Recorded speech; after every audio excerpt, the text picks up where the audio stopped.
Hello everyone, this is your educator Mansi Gupta. Welcome to ready for study. जैसा कि आपको पता है, हम क्लास 6 की ज्योग्राफी की बुक का चैप्टर नंबर 5 पढ़ रहे हैं। चैप्टर का नाम है the major domain of the earth, जिसमें हमने ये पढ़ा है कि अर्थ एक ऐसा प्लैनेट है जहाँ पे लाइफ एग्जिस्ट करती है due to the availability of water, land and air. ठीक है, तो हमने इसी से रिलेटेड आपके अर्थ के 3 मेजर डोमेन के बारे में स्टडी की थी। हम उसमें से 2 डोमेन्स के बारे में डिटेल डिस्कशन ऑलरेडी कर चुके हैं। आज हम बात करेंगे आपके एटमॉस्फेयर की। ठीक है, अगर इसमें से कोई सा भी एक भी स्फीयर गायब होता है तो अर्थ में लाइफ पॉसिबल ही नहीं है, क्योंकि आप इसमें से किसी भी एक भी एलिमेंट के बिना अपनी लाइफ सर्वाइव नहीं कर सकते। खुद से कभी इमेजिन करके देखना। ठीक है, देखो, the earth is surrounded by the layer of gas called the atmosphere. यानी कि हमारे जो अर्थ है उसके आसपास में, आजू बाजू में जो गैस का एक पूरी लेयर है।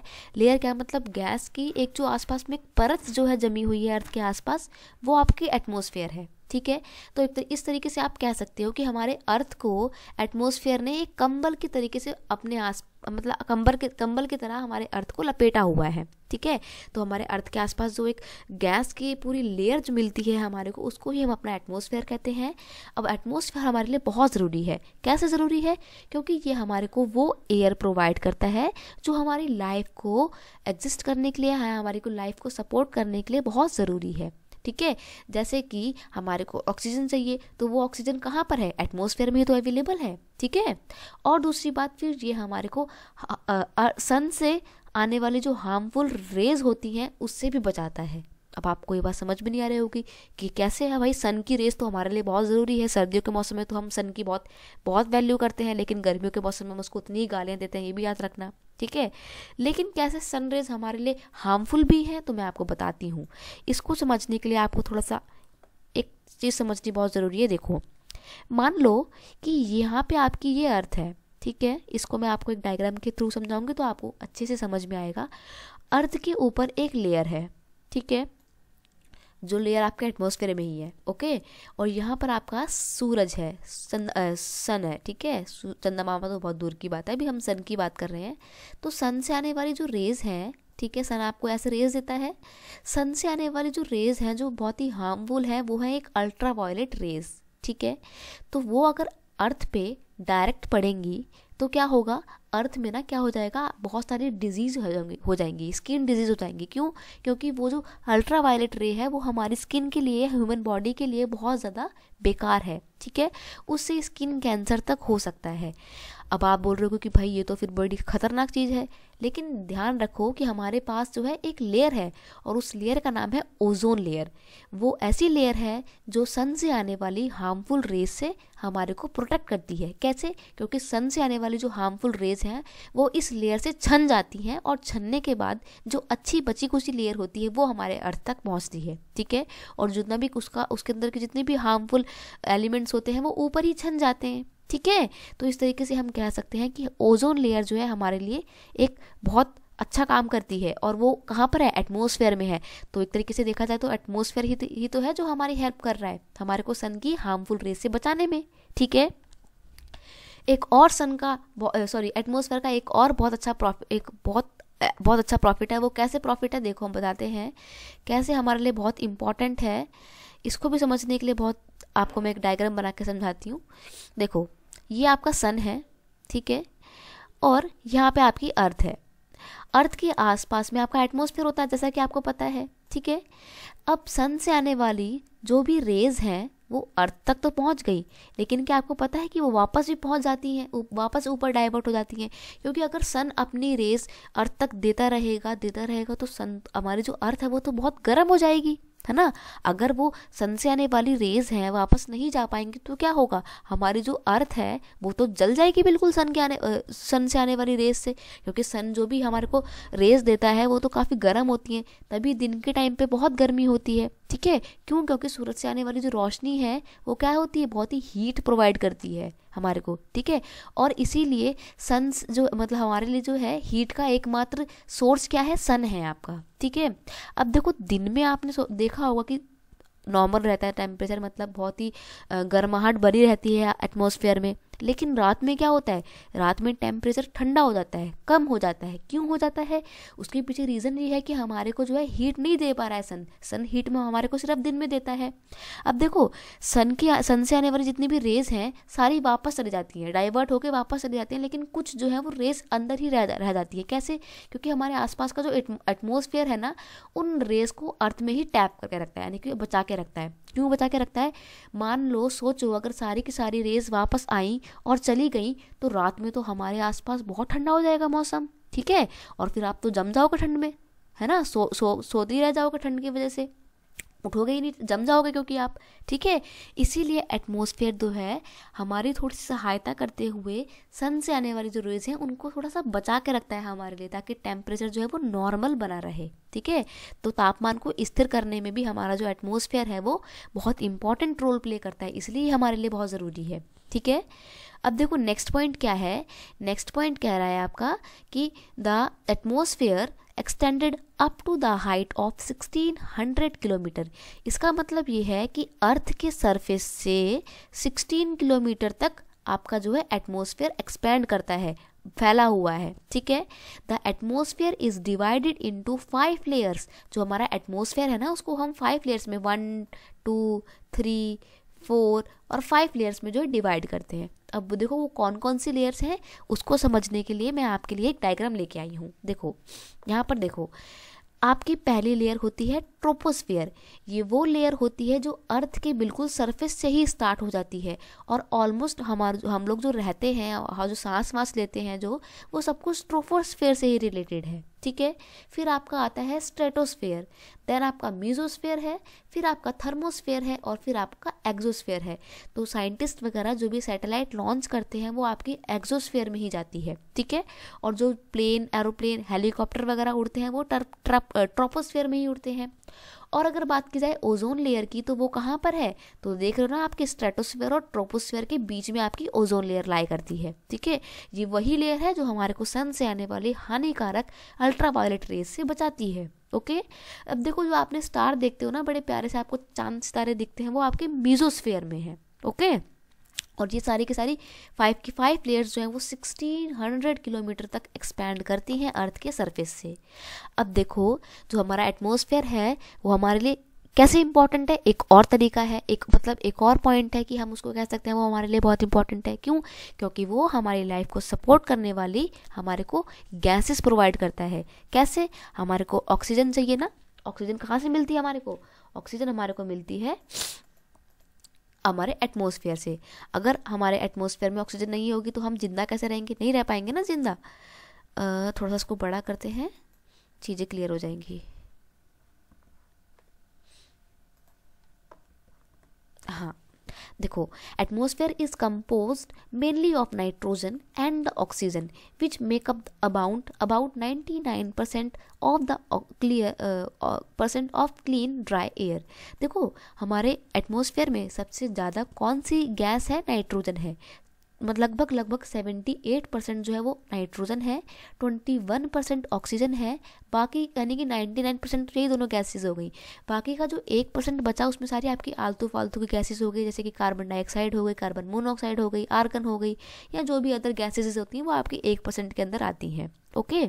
अगर ऑक्सीजन नहीं होगी तो क्या होगा, हम नहीं रह पाएंगे, जिंदा ही नहीं रह पाएंगे, ठीक है। तो ऑक्सीजन जो है वो लाइफ सपोर्टिंग एयर है और हमारे एटमॉस्फेयर पे 21% की क्वांटिटी में अवेलेबल है। अब देखो कार्बन डाइऑक्साइड जो है, आप सोच रहे हो कि आलतू फालतू की गैसेस है इसलिए 1% है, नहीं। भले ही वो माइन्यूट लेवल में यानी कि बहुत ही कम अमाउंट में अवेलेबल है हमारे एटमॉस्फेयर में, लेकिन फिर भी बहुत इंपॉर्टेंट काम करती है। कैसे, क्योंकि ये सन से आने वाली हीट को एब्जॉर्ब करके रखती है, तभी तो हमारे रात में टेम्परेचर नॉर्मल हो पाता है, ठीक है। तो कार्बन डाइऑक्साइड का इसलिए बहुत इंपॉर्टेंट रोल है, वही है जो एटमॉस्फेयर में सन से आने वाली रेस को टैप करके रखती है।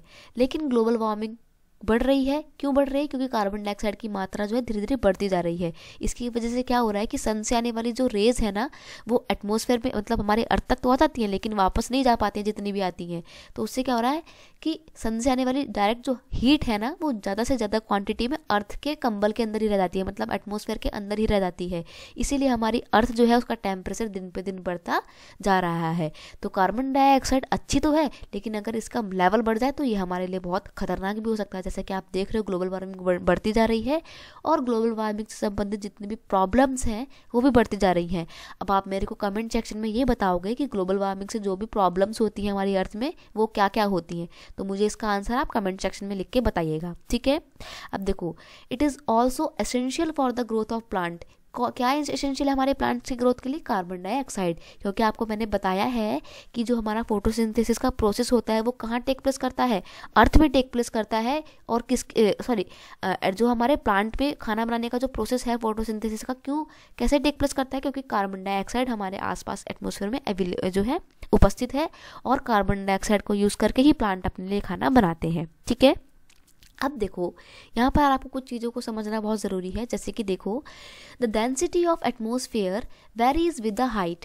अब देखो, जैसे जैसे आपने देखा होगा जैसे जैसे हाइट बढ़ती है यानी कि आप पहाड़ों पे जाते हो, क्या होता है ना, एयर जो है उसकी डेंसिटी घटने लगती है। उसके पीछे रीज़न ये है कि आपका जो सी लेवल है यानी कि अर्थ के सरफेस पे डेंसिटी बहुत ज़्यादा होती है एयर की, ठीक है। इसीलिए एयर जो है डेंसिटी के साथ हमारे अर्थ के सरफेस पे जो है मिलती है। आपने देखा होगा कि आप जो है जितनी हवा आपको ज़मीन पे मिलती है उतनी हवा आपको पहाड़ों पे नहीं मिलती है जब आप ऊपर जाते हैं। तो क्यों नहीं मिलती है? क्योंकि डेंसिटी कम है। इसीलिए आपने देखा होगा जो पहाड़ रॉक क्लाइंबर्स होते हैं यानी कि पहाड़ों पे चढ़ने वाले लोग होते हैं, अपने साथ एक ऑक्सीजन सिलेंडर लेके जाते हैं। क्यों लेके जाते हैं? क्योंकि उनको पता है कि ऊपर जाने के बाद उनको एयर प्रेशर उतना नहीं मिलेगा जितना नीचे मिलता है। इसीलिए वहाँ पे उनको सांस लेने में दिक्कत होती है और that's why they people carry the oxygen cylinder with them, ठीक है। The temperature also decrease as we go upward. और आपको ये भी पता है कि जैसे जैसे हम पहाड़ों पे ऊपर जाते हैं क्या होता है, हवा तो मिलती ही कम है, ऑक्सीजन तो कम हो ही जाता है, प्लस टेम्परेचर भी डिक्रीज हो जाता है, तो यानी कि तापमान घटने लगता है। इसीलिए पहाड़ी इलाकों में ठंडा ज़्यादा होता है और मैदानी इलाकों में यानी कि जो प्लेन एरियाज होते हैं वहाँ पे गर्माहट ज़्यादा होती है, ठीक है। The atmosphere exerts pressure on the earth. This varies from place to place. Some areas experience high pressure and some areas low pressure. अब यहाँ पर आपको हाई प्रेशर और लो प्रेशर समझना बहुत ज़रूरी है। आई नो आपको बुक पे पढ़ के समझ में नहीं आया होगा तभी आप यहाँ पे वीडियो देखने के लिए आए हैं। कोई बात नहीं, अभी आपको समझ में आ जाएगा। देखो, हाई प्रेशर का और लो प्रेशर का मतलब क्या होता है, इसको समझाने के लिए ना मेरे को थोड़ा सा प्लेन एरिया चाहिए। देखो मैं आपको यहाँ पे बताती हूँ। देखो यहाँ पर मान लो ये आपकी अर्थ है, ठीक है, और ये आपका सन है, ओके। तो सन से आपकी जो रेज हैं वो यहाँ पर आ रही हैं यानी कि यहाँ पर सन की डायरेक्ट रोशनी पड़ रही है, ठीक है। जहाँ पर सन की डायरेक्ट आपको रेज मिलती है वहाँ पे आसपास में क्या होता है, गर्माहट ज़्यादा होती है, मौसम गर्म होता है। क्यों? क्योंकि भाई हीट मिल रही है डायरेक्ट आपको। तो जब आपको हीट मिल रही है यानी कि जो आपकी गर्म गर्म हवाएं हैं क्या हो रहा है, वो ऊपर उड़ जाएगी आपकी। क्योंकि आपको पता है कि जब आपकी एयर बहुत ज़्यादा हॉट हो जाती है, बहुत गर्म हो जाती है, तो हल्की हो जाती है। वो गर्म हवा हमेशा हल्की होती है और ठंडी हवा हमेशा भारी होती है। इसीलिए आपकी जो गर्म हवा है वो क्या होती है, लो होती है, लो प्रेशर वाली होती है, ठीक है। इसीलिए अब वो हल्की हो गई है इसलिए वो ऊपर चली जाएगी, ठीक है। अब ऊपर जाने के बाद वो डाइवर्ट हो जाएगी, ठीक है। और कहाँ पर आ जाएगी भाई, नीचे ही तो आएगी। डाइवर्ट होने के बाद आएगी तो नीचे ही। और कहाँ पर आएगी, वहाँ पर आएगी जहाँ पर सूरज की रोशनी कम पड़ रही है। क्यों? क्योंकि वहाँ पे हाई प्रेशर है। इसीलिए आपने देखा होगा सर्दियों के मौसम में आपको हवा का प्रेशर ज़्यादा पता लगता है, गर्मियों में आपको हवा का प्रेशर कम पता लगता है। क्यों? क्योंकि गर्मियों के मौसम में हवा जो है वो क्या हो जाती है, गर्म हो जाती है, हल्की हो जाती है इसलिए, और ऊपर उड़ जाती है। लेकिन सर्दियों में क्या होता है, वो हवा क्या हो जाती है, भारी हो जाती है, डेंस हो जाती है, ठीक है। क्योंकि उसमें प्रेशर जो है वो हाई हो जाता है इसलिए आपको एक दबाव महसूस होता है। तो मैंने आपको पता ना कि वो हाई प्रेशर वाली जितनी भी एयर थी वो क्या होती है, ऊपर उड़ जाती है, और ऊपर उड़ने के बाद वो एक जगह डाइवर्ट होती है। और वो कहाँ डाइवर्ट होती है, वहाँ पे डाइवर्ट होती है जहाँ पे प्रेशर बहुत ही हाई होता है, हवा का हाई प्रेशर होता है, क्योंकि ठंडी होती है हवा। वहाँ पे, ठीक है। देखो इसको समझाने के लिए मैं आपको एक बहुत ही बेसिक सा एग्जांपल लेके आई हूँ। सब लोग अपने घरों में चाय बनते हुए देखते होंगे, ठीक है। तो क्या होता है, जब चाय बहुत ज़्यादा गर्म हो जाती है, गर्म जब चाय हो जाती है तो क्या होता है, वो उबलने लगती है, बॉईल होने लगती है। क्यों होने लगती है, आपने कभी सोचा है उसके पीछे का रीज़न? उसके पीछे का लॉजिक ये है कि जब चाय बहुत ज़्यादा गर्म हो जाती है तो क्या होता है, वो ऊपर उठने लगती है। क्यों? क्योंकि अब भाई पानी जो चाय के अंदर की जो हवा है वो क्या होती है, हल्की हो गई है, क्योंकि गर्म हो गई है, इसलिए तो वो ऊपर उठने लगी है। तो आपने देखा होगा कि आपके चारों तरफ की जो आपकी चाय है वो ऊपर उठने लगती है, लेकिन बीच में आपने एक ज़्यादा ही ऊंचा उबाल देखा होगा। क्यों? क्योंकि सारी की सारी जो गर्म हवा है, गर्म एयर है, वो क्या होती है, चाय की, वो ऊपर आ रही है और आसपास की जगह जो है वो खाली हो गई है। क्यों? क्योंकि जितना भी गर्म चीज़ें थी, गर्म हवा थी, वो ऊपर बीच में आ गई है और बीच में आके ऊपर उड़ गई है। ऊपर जाने के बाद भाई वो पानी जो है चाय का वो कहीं जाएगा तो सही, तो क्या होता है, वो अगल बगल में पहुंच जाता है और फिर से अगल बगल का जो गैस गरम पानी है और गैस है वो वापस बीच में आती है और बीच से फिर वापस वो ऊपर जाता है और ऊपर से वो बगल में फिर खाली हो जाता है, तो वो फिर वापस इधर चला जाता है। तो आपने देखा होगा बीच में ऐसा भंवर सी बन जाती है, वॉल्केनो टाइप का बन जाता है। ये आपका एग्जाम्पल बता रही हूँ मैं आपको। बीच में आपका जो है वो ऊपर इसलिए पहुंच जाता है क्योंकि यहाँ पर तो हवा बहुत हल्की हो गई थी, गर्म हो गई थी बीच में, है ना। और जब क्योंकि वो बीच में आ गई थी इसलिए आसपास का जगह खाली हो गया था, लेकिन फिर उसको हवा को जगह तो बनानी है ना, तो फिर वो वापस बीच में चला जाता है और फिर वो दोबारा ऊपर उठ जाता है, फिर वो दोबारा बगल में चला जाता है, फिर बगल से दोबारा बीच में उठ जाता है, ठीक है। तो यहाँ पर आपको हाई प्रेशर और लो प्रेशर की चीज़ें जो है वो समझ में आई होगी। हमेशा याद रखना ये कॉन्सेप्ट बहुत इंपॉर्टेंट है। आप इसको आगे की आने वाली क्लासेस में भी पढ़ेंगे डिटेल में। अभी समझ में नहीं आया तो कोई बात नहीं, ज़्यादा ध्यान देने की ज़रूरत नहीं है, क्योंकि अभी आपके कोर्स में है भी नहीं है इतना, ठीक है। बस अभी आपको इतना याद रखना है कि जो आपकी एयर है वो कैसे मूव करती है, हाई प्रेशर से लो प्रेशर की ओर मूव करती है, ठीक है। मैंने बताया ना कि जो आपकी हवा थी उसका प्रेशर जो था, क्या जहाँ पे सूरज की रोशनी पड़ रही थी वहाँ पे बहुत ज़्यादा वहाँ पे बहुत ज़्यादा हीट थी, तो क्या होती है, हवा आपकी हल्की हो गई थी, यानी कि लो हो गई थी, और लो होने के बाद वो ऊपर डांस होकर वापस हाई प्रेशर की ओर जा रही है, ठीक है।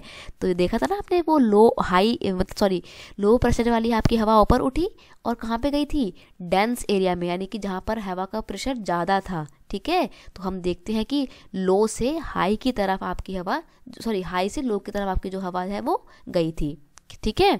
तो जो आपकी एयर होती है वो कैसे मूव करती है, high pressure to low pressure move करती है। डेंस एरिया से हवा आपकी वापस कहाँ जाती है, लो एरिया में जाती है, ठीक है। और फिर वहाँ से हल्की होके दोबारा डाइवर्ट करती है और फिर से हाई पे आती है और हाई से दोबारा लो में जाती है, ठीक है।